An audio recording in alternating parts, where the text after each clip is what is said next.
Dibuka dengan memperlihatkan seorang siswi SMA bernama Ever yang terlihat sedang bersiap-siap untuk pergi bersekolah. Rencananya di sekolah, Ever akan mengikuti kegiatan seperti study tour yang diadakan oleh pihak sekolah. Tak lama kemudian, Ever dijemput oleh teman dekatnya yang bernama Tamara. Ever dan Tamara pun berangkat dan di perjalanan tanpa sengaja mereka menabrak salah seorang pria yang ternyata pria itu masih teman satu kelas mereka yang bernama Randall.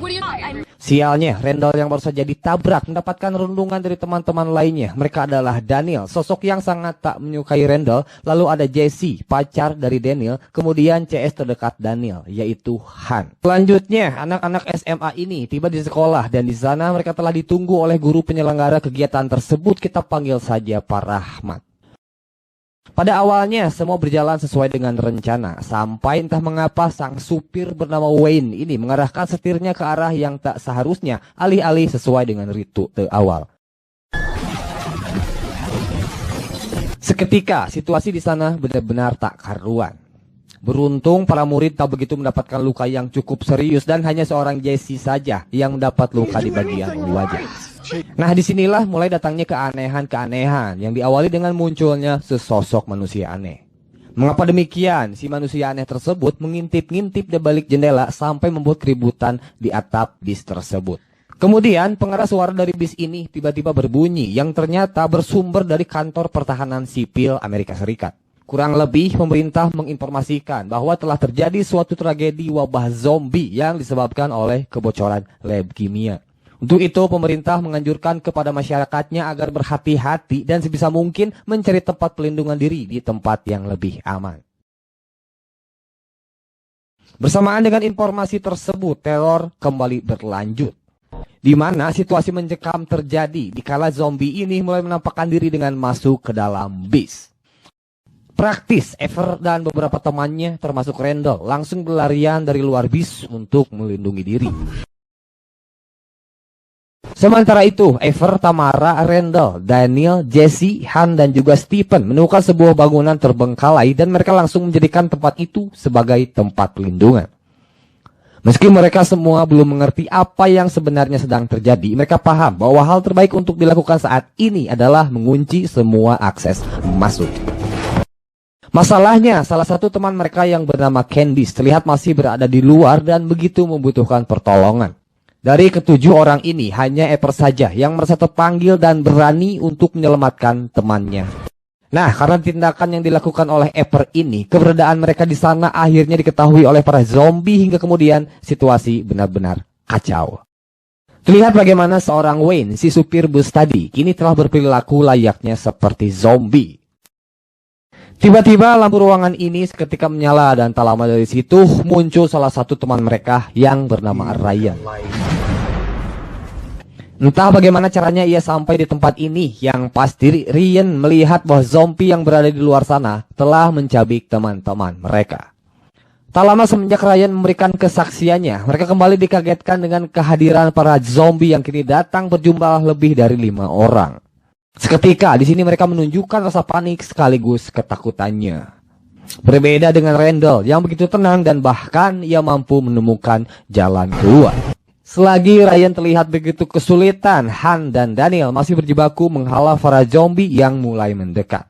Meski sempat tergigit oleh salah satu zombie, Daniel akhirnya berhasil meloloskan diri sementara Han tak sempat untuk terselamatkan.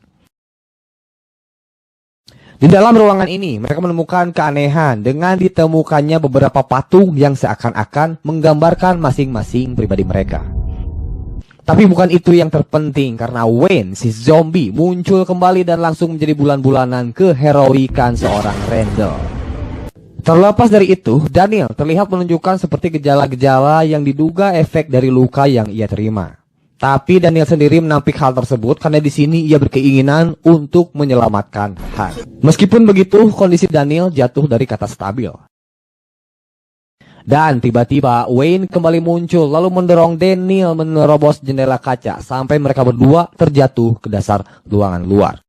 Alih-alih mati atau tak sadarkan diri, Daniel masih selamat namun dalam dirinya tak menunjukkan sebagai pribadi seorang manusia biasa.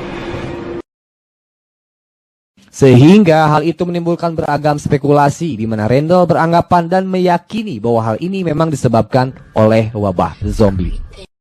Nah, karena tak kesepahaman ini, akhirnya Apple bertindak sendiri dengan membakar sebuah kendaraan yang berada di luar gedung untuk memancing kehadiran zombie-zombie tersebut. Lalu setelah hal itu berjalan, Apple ditemani oleh Stephen secara berhati-hati berhasil masuk ke dalam bis. Dari sini, Apple mulai menemukan titik terang terkait semua permasalahan ini. Dari siaran radio, tak ada satupun berita yang memberitakan tentang kejadian yang seperti dialami oleh mereka. Namun tanpa diduga, Stephen menyuntik Apple menggunakan sebuah cairan berwarna hijau diiringi dengan kehadiran Randall dan zombie yang di awal kita lihat tadi. Di sini kita mundur ke kurun waktu 4-5 minggu sebelum kejadian ini terjadi. Rupanya semua kejadian ini merupakan sebuah sandiwara yang telah diatur sedemikian rupa oleh seorang Randall. Randall sendiri mengajak sahabatnya yaitu Stephen untuk menjalankan sandiwara tersebut. Lantas apa yang menjadi motivasi bagi seorang Randall sehingga bersusah payah untuk membuat sandiwara yang dimaksud? Demikian dengan teman-teman wanitanya, sosok Randall tak begitu disukai sehingga membuat Randall kesulitan untuk mendapatkan wanita pujaannya yaitu Tamara. Nah, dengan adanya sandiwara ini, Randall dapat memutar balikan fakta, di mana ia dapat membuat sosok Daniel ketika terlihat menjadi seorang pengecut. Dan disitulah ia memiliki kesempatan agar bisa tampil bak pahlawan untuk memikat hati seorang Tamara.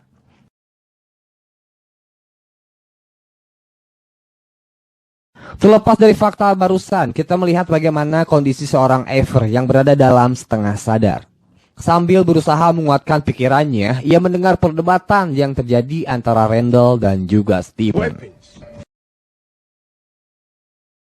Setelah itu, Randall dan Stephen kembali menghampiri teman-temannya agar menghindari kecurigaan mereka. Selagi ditinggal kedua orang itu, kondisi Ever mulai membaik atau bahkan menemukan kesadarannya. Dengan nalurinya untuk bertahan hidup, akhirnya Ever mampu bangkit dan membalikkan keadaan dengan melumpuhkan seorang Chief.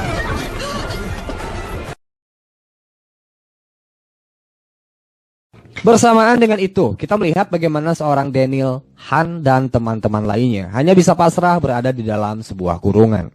Rupanya pelan-pelan Randall berhasil memikat hati seorang Tamara, terbukti dikala mereka terlihat sedang berpelukan.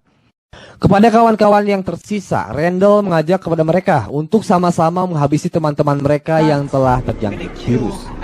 Tapi semua itu terhenti ketika April muncul di hadapan mereka dengan sebuah penjelasan. Jelas hal ini kemudian menjadi sebuah polemik tersendiri. Dengan penuh keyakinan, April dibantu oleh Daniel menjelaskan tentang apa yang sebenarnya telah terjadi. Meski pada awalnya muncul keraguan, Tamara pun akhirnya lebih mempercayai April.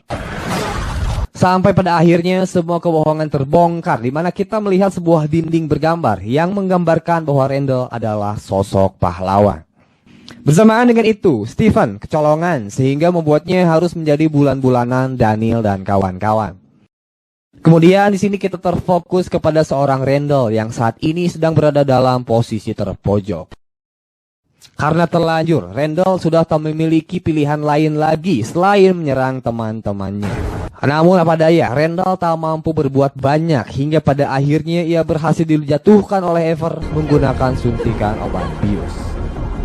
Kendati demikian, sekali lagi Randall dapat bangkit, bahkan kali ini sosoknya telah berubah dengan fisik dan kekuatan berbeda pula. Pada akhirnya, para gadis tersebut bersatu dan berkat hal itu juga mereka berhasil melumpuhkan Randall hingga tak berdaya. Setelah ini kita loncat kurang lebih 5 jam setelah kejadian, di mana akhirnya mereka semua berhasil pulang dengan selamat. Tak hanya pulang dengan selamat, kini hubungan pertemanan mereka kian membaik mengingat sebelumnya mereka tak pernah akur selama di lingkungan sekolah. Sementara para pelaku kejadian tersebut dijebloskan ke dalam penjara. Dan dengan demikian film berakhir sampai di sini.